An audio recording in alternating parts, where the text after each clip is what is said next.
أعوذ بالله من الشيطان الرجيم بسم الله الرحمن الرحيم الحمد لله الذي نور قلوبنا بمحبة الحسين وجده وأبيه وأمه وأخيه وبنيه وشيعة آل محمد والصلاة والسلام على أشرف الأنبياء والمرسلين حبيب إله العالمين بالخاتم محمد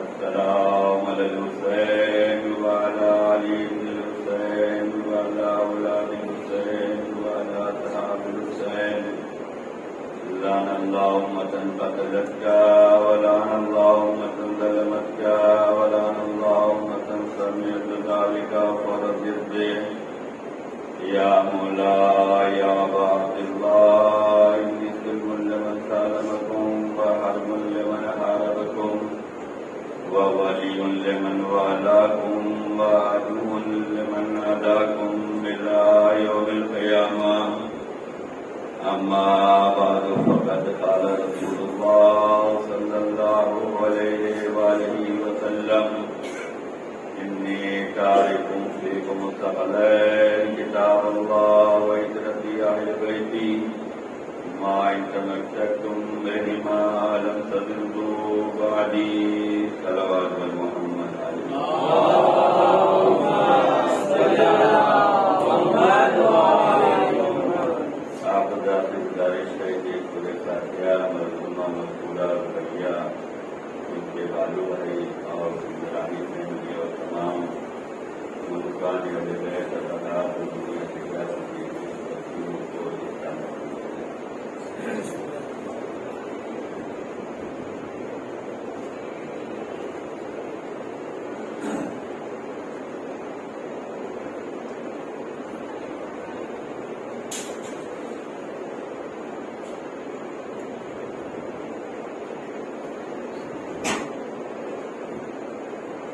مرحومین کی مغفرت کے لیے جوار ائمہ میں دکھائے گئے ان کے لیے شفاعت رسول اور آل رسول نصیب ہونے کے لیے ان کی بلندی درجات کے لیے صلوات پڑھتے ہیں محمد اللہم صل علی محمد وعلی محمد۔ عزیزان گرامی، بہت ہی مشہور اور معروف حدیث مبارکہ جسے حدیث ثقلین کہا جاتا ہے،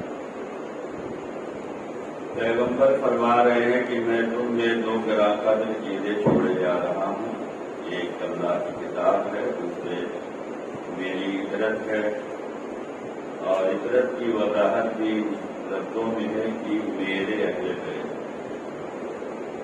اگر یہ چاہتے ہو کہ میرے بعد گمراہ نہ ہو، ان دونوں سے متمسک رہنا، جوائنٹ رہنا۔ یہ دونوں الگ ہونے والے نہیں ہیں، یہاں تک کہ حوض کوثر پر میرے پاس وارد ہوں گے۔ بارہا پیغمبر نے اپنی امت کے سامنے اس حدیث کو بیان فرمایا ہے، اور اس حدیث سے پیغام یہ دیا ہے کہ تمہیں بیدار رہنے کی ضرورت ہے، آگاہ رہنے کی ضرورت ہے، ہوشیار رہنے کی ضرورت ہے کہ ہمارے بعد کیا ہونے والا ہے، پیغمبر بتا کے جا رہے ہیں۔ پیغمبر کا اس حدیث کو ارشاد فرمانا یہ بتلا رہا ہے کہ پیغمبر نے جو محنتیں کی ہیں، مشقتیں کی ہیں، امتحانات سے گزرے ہیں، تکلیفوں کا سامنا کیا ہے، کہ امت کی ہدایت کے لیے کتنی قربانیاں دی ہیں، اس امت کو ہدایت پر لانے کے بعد اسے گمراہی سے بچانا چاہیے۔ کتنا پیار ہے نبی کو اپنی امت سے، ایک ہادی اور رہبر کو اپنی قوم سے کتنی امیدیں وابستہ رہتی ہیں۔ کہ ہماری قوم گمراہ نہ ہونے پائے، اس کے لیے بڑی محنت کی گئی ہے، اس کے لیے بڑے امتحانات دینے پڑے ہیں۔ چنانچہ پیغمبر فرماتے ہیں کہ میں تم میں دو چیزیں چھوڑ کے جا رہا ہوں، ایک قرآن ہے، ایک اہل بیت ہے۔ اگر یہ چاہتے ہو کہ میرے بعد گمراہ نہ ہو تو ان سے متمسک رہنا۔ حدیث رسول ہو یا قرآن کریم ہو، اس میں جتنا غور کرتے جائیں گے اتنا ہی کامیاب ہوتے جائیں گے۔ قرآن اور اہل بیت دونوں کا سننا ثواب ہے، ذکر ثواب ہے، اس میں فکر کرنا اور زیادہ ثواب ہے۔ آپ مجلسوں میں آئے، آپ کا آنا بھی باعث ثواب ہے، آپ نے مجلس میں شرکت کی، یہ بھی باعث ثواب ہے، آپ مجلس سن رہے ہیں، یہ بھی باعث ثواب ہے۔ لیکن انہی مجلسوں سے کچھ لے کر اس کو اپنی زندگی میں نافذ کر لے جائیں، یہ اور زیادہ ثواب ہے۔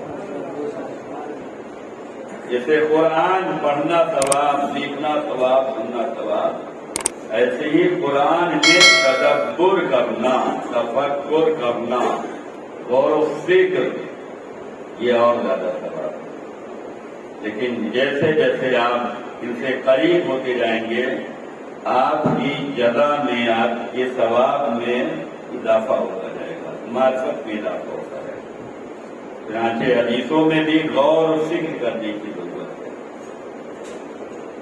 یہی غور و فکر کرنا ہے۔ جس نے حدیث سے پیغمبر کا غور و فکر کیا ہے وہ آج در اہل بیت کے ثابت قدم ہے، اور آپ کی یہ حاضری بتلا رہی ہے، آپ کا ادائے حسین میں آ جانا بتلا رہا ہے، آپ کا فرش ادا کا بچھا دینا بتلا رہا ہے، آپ کا غم حسین منانا بتلا رہا ہے، آپ کا ذکر حسین کرنا یہ بتلا رہا ہے کہ ہم نے حدیث رسول میں غور و فکر کی ہے۔ اور یہی غور و فکر تھی کہ اگر یہ چاہتے ہو کہ میرے بعد گمراہ نہ ہو تو قرآن اور اہل بیت سے متمسک رہنا۔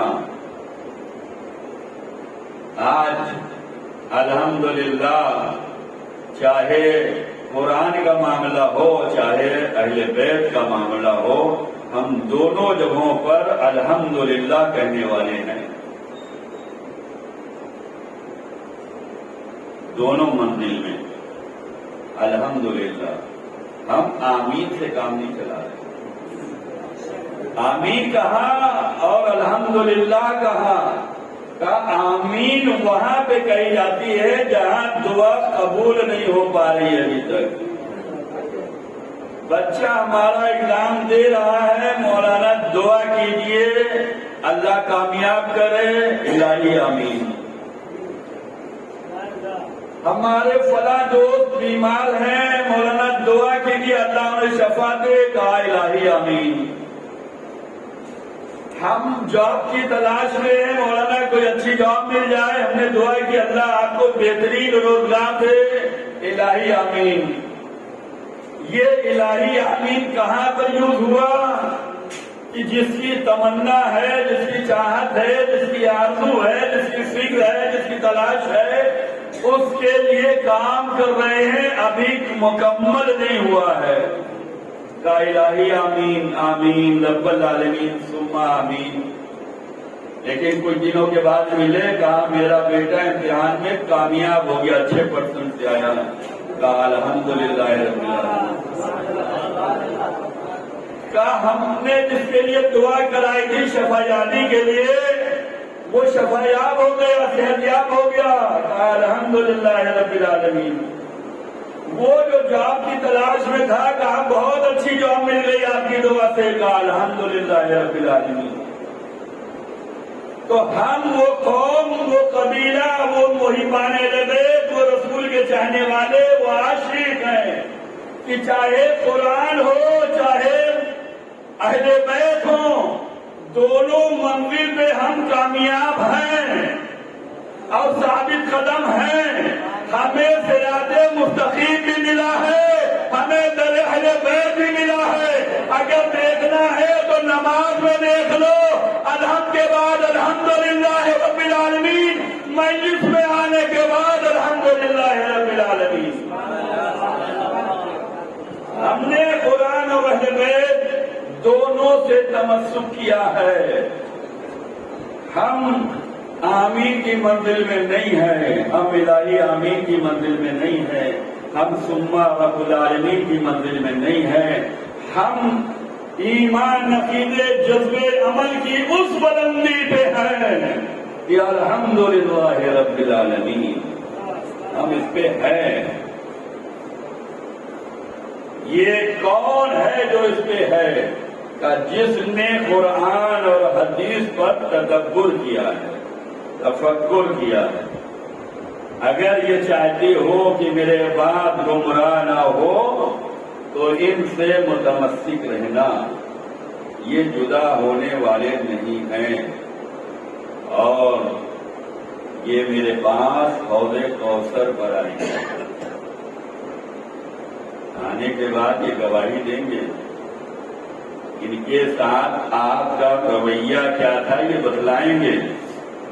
قرآن بھی بتلانے والا ہے، اہل بیت بھی بتلانے والے ہیں کہ جس امت کے درمیان ہمیں آپ چھوڑ کے آئے تھے، اس امت نے ہمارے ساتھ کیا کیا ہے۔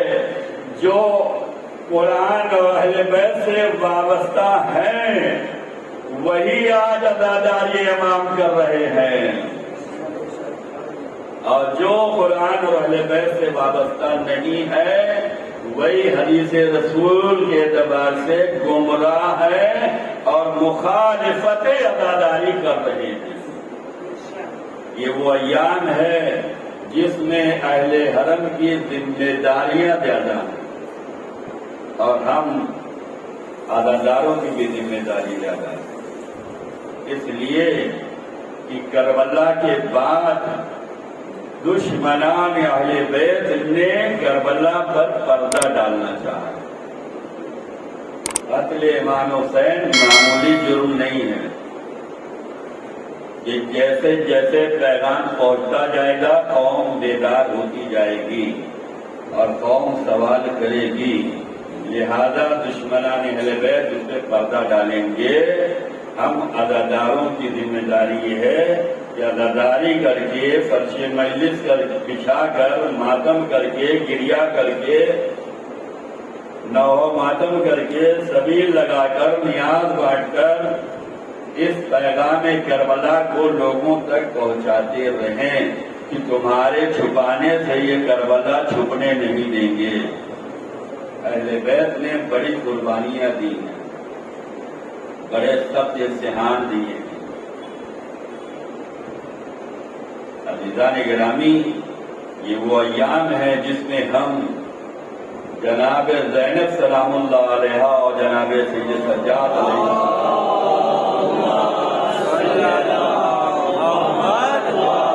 بہت زیادہ یاد کرتے ہیں،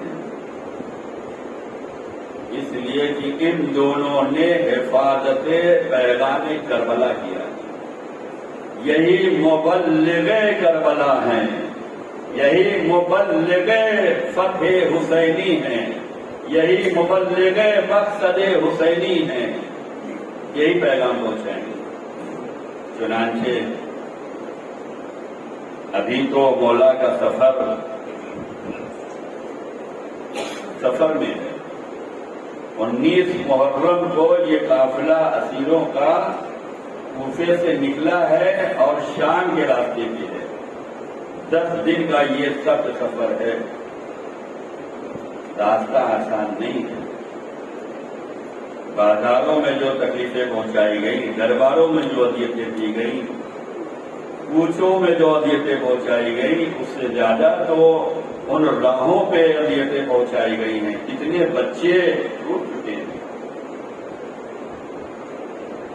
کتنی تیز رفتاری سے یہ سواری آگے بڑھائی جا رہی ہے، اتنے ظلم و ستم کیے جا رہے ہیں، کبھی غور کیجیے۔ اور ایسا جانشار، ایسا مبلغ، ایسا کربلا کا غم رکھنے والا امام پیغام اگر دے رہا ہے تو پیغام کی اہمیت کو سمجھو۔ ہماری ذمہ داری ہے کہ ہم ہر وقت کربلا کو یاد رکھیں، ہم وقت یہی تو ہے، کلو یوم عاشورا کلو ارض کربلا۔ یہ جملہ یہ بتلا رہا ہے کہ جو قرآن اور اہل بیت سے وابستہ ہیں وہ اپنے کو ہمہ وقت کربلا میں محسوس کریں، جہاں رہے یہ سمجھے کہ ہم زمین کربلا پہ ہیں۔ زمین کربلا پہ جو ہے ان کا کام کیا ہے؟ نصرت امام، اطاعت امام، حفاظت دین کے لیے امام کے اشاروں پہ نگاہ ہے، کب امام کیا کہیں ہمیں عمل کرنا ہے۔ اور کربلا میں ہر ایک جانثاران امام، اصحاب و انصار، عائشہ، اقربا، احباب سب ایک دوسرے سے ملے ہوئے، ہر ایک کے جذبوں کو سلام، کسی میں کوئی فرق نہیں ہے، ہر ایک مقصد حسینی کے ساتھ ہے، نصرت حسین کے ساتھ ہے، اپنی خواہش نہیں، اپنا جذبہ نہیں۔ اگر ہمارا جذبہ ہے تو اس جذبے کو ایمان کے قدموں میں رکھنا ہے، اگر ہماری کوئی خواہش ہے تو اس خواہش کو قدم امام میں رکھنا ہے۔ کتنی قربانیاں دی ہیں، آنے والی مجالسوں میں انشاءاللہ بیان کروں گا، لیکن آج پہلی منزل پر سید سجاد کے اس پیغام پر عمل کرنے کی ضرورت ہے، اور ہم ہر وقت اپنے کو کربلا میں محسوس کریں، ہر دن عاشور میں اتنی تکلیفوں سے، آزمائشوں سے گزارے گئے ہیں، درباروں میں لائے گئے ہیں، اور وہاں دربار میں بھی دشمنوں کی نرگئی میں ہیں، اور وہاں پر پروگنڈے یہ ہیں کہ باغی بلایا گیا، وہاں خوشیاں منائی جا رہی۔ پیغام کربلا غم کا ہے، آنسوؤں کا ہے، گریہ و بکا کا ہے، ماتم کا ہے، سبیل کا ہے، کربلا والوں کی بھوک و پیاس کی یاد ہے۔ یزید نے دنیا بھر سے اپنے نمائندے بلائے ہیں، کربلا پر پردہ ڈالنا چاہ رہا ہے۔ امام قید میں ہیں، ہتھکڑیاں ہیں، بیڑیاں ہیں، تو کے خاردار ہے، کمر میں لنگر آہن ہے، دشمنوں کا مجمع ہے، لیکن حق بیانی کے لیے موقع خود بنایا جاتا ہے، موقع کا انتظار نہیں کیا جاتا۔ کربلا کا ذکر کرنے کے لیے، پیغام کربلا نشر کرنے کے لیے، حقیقت کربلا بیان کرنے کے لیے ہمیں موقع کی تلاش میں رہنا چاہیے، اور یہی سید سجاد نے دربار ابن زیاد میں بھی اور دربار یزید میں بھی اسی موقع کو تلاش کر کے کربلا کا حقیقی پیغام دیا، کہ جب اس کے نمائندے، اس کے خطیب منبروں سے نادیبا کلمات ادا کر رہے تھے، اور ایسے موقع پہ امام نے فرمایا مجھے بھی اجازت دو کہ میں بھی بولنے کی اجازت نہیں تھی، لیکن جب امام نے کہا تو امام کا ہر بیان، ہر قول، ہر کلمہ امام سمجھ کر بولتا ہے۔ اگر امام نے کہا ہمیں بولنے کی اجازت دو تو اس کا مطلب یہ ہے کہ امام اس قوم کو، اس امت کو، اس دربار کو بیدار کرنا چاہتے تھے، اور بیداری امام نے پیدا کر دی کہ ہمیں اجازت دو کہ ہم بولیں، اور اس نے نہیں بولنے دیا تو اسی دربار میں بیٹھنے والوں نے کہا بولنے دو تو دو۔ امام جانتا ہے ہماری ذمہ داری، عزاداروں کی ذمہ داری، غم حسین منانے والوں کی ذمہ داری، ماتم حسین کرنے والوں کی ذمہ داری، شبیداری کرنے والوں کی ذمہ داری بہت ہے۔ ہر موقع کو غنیمت سمجھے۔ آپ مبلغ کربلا ہیں، آپ محافظ کربلا ہیں، آپ عزاداری فقط نہیں ہیں، آپ مقصد کربلا بیان کرنے والے ہیں، آپ مقصد کربلا کی حفاظت کرنے والے ہیں۔ آپ کا معیار بہت بلند ہے، آپ کا درجہ بہت بلند ہے۔ اور اس کے بعد جب امام نے خطبہ دیا ہے، کربلا بیان کیا ہے، تو کربلا کی حقیقت کو روکنے کے بہت سے بہانے ہیں۔ اور دربار یزید میں یہ بہانہ دیا گیا کہ اذان دلوائی گئی، بیجا وقت اذان۔ یہ دربار یزید میں امام منبر پر جانے کے بعد حقیقت کربلا بیان کر رہے تھے۔ یزید نے سوچا کہ کربلا کی حقیقت جو بیان نہ ہو، اس لیے کہ ہم نے اس پہ پردے ڈالے ہیں، لوگوں کو اسی نام سے گمراہ کیا ہے، لوگوں کو بہکایا ہے، افواہیں پیدا کرائی ہیں، پروپگنڈوں کا سہارا لیا ہے، درہم و دینار بانٹے ہیں، دولتیں نثار کی ہیں، اہل بیت سے روکا ہے۔ اب اگر کربلا کھل کے آ گئی تو سارے مقصد ہمارے پامال ہو جائیں گے۔ ہر دور کا یزید یہ جانتا ہے کہ اگر کربلا بیان ہو گئی تو ہر دور کا یزید اس کے مقصد پامال ہو جائیں گے۔ ذمہ داری ہماری عظیم ہے کہ اگر ہمیں منبر ملا ہے، اگر ہمیں نوحہ پڑھنے کا موقع ملا ہے، اگر ہمیں مرثیہ پڑھنے کا موقع ملا ہے، اگر ہمیں سلام پڑھنے کا موقع ملا ہے، اگر ہمیں ماتم کرنے کا موقع ملا ہے، اگر ہمیں نیاز بانٹنے کا موقع ملا ہے، اگر ہمیں فرش ادا بچھانے کا موقع ملا ہے، اگر ہمیں سبیل لگانے کا موقع ملا ہے، تو ان موقعوں سے فائدہ اٹھائیں، فائدہ اٹھائیں۔ انہی موقعوں سے ہم کربلا پہنچائیں۔ موضوع بہت وسیع ہے، وقت بہت کم ہے۔ یہ جو آپ سبیل لگا رہے ہیں، جو نام حسین پہ پانی پلا رہے ہیں، یہ سبیل، یہ بچوں کی پیاس، یہ صدائے العطش،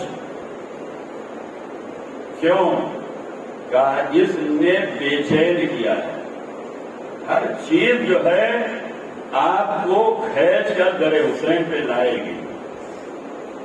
نظر آپ اگر نیاز لگا رہے ہیں تو یہ لوگوں کو کھینچ کر لائے گی در حسین پہ۔ آپ اگر سبیل لگا رہے ہیں تو یہ لوگوں کو در حسین تک کھینچ کے لائے گی۔ آپ فرش ادائے حسین بچھا رہے ہیں تو یہ فرش ادائے حسین لوگوں کو کھینچ کر در حسین تک لائے گی۔ آپ مجلس کا اہتمام کر رہے ہیں تو یہ مجلس آپ کو کھینچ کر در حسین تک لائے گی۔ اور اس کا روح کربلا، شب عاشور بچوں کی پیاس تھی، صدائے العطش تھی، اور اسی صدائے العطش نے خر کو بے چین کر رکھا تھا۔ مولا حسین نے شب عاشور ایک رات کی مہلت لی ہے، یعنی حسین ہر حالات کو جانتے ہیں۔ مولا حسین کی نگاہ میں حسین کے ناصر، حسین کے مددگار، حسینی لشکر جوائن کرنے والے اتنے اہم ہوتے ہیں کہ مولا ان کا انتظار کرتے ہیں۔ یہ کربلا بتلائے گی۔ اگر آپ کو نام حسین پہ بلایا گیا ہے، نام مجلس پہ بلایا گیا ہے، نام ماتم پہ بلایا گیا ہے، تو آپ جلدی آئیں، اس لیے کہ آپ کا امام آپ کا انتظار کر رہا ہے۔ شب عاشور مولا حسین نے ایک رات کی مہلت لی ہے، اور یہی ایک رات کی مہلت تھی کہ جس نے گر کو تبدیل کر دیا۔ گر کیوں نکل کر آیا ہے؟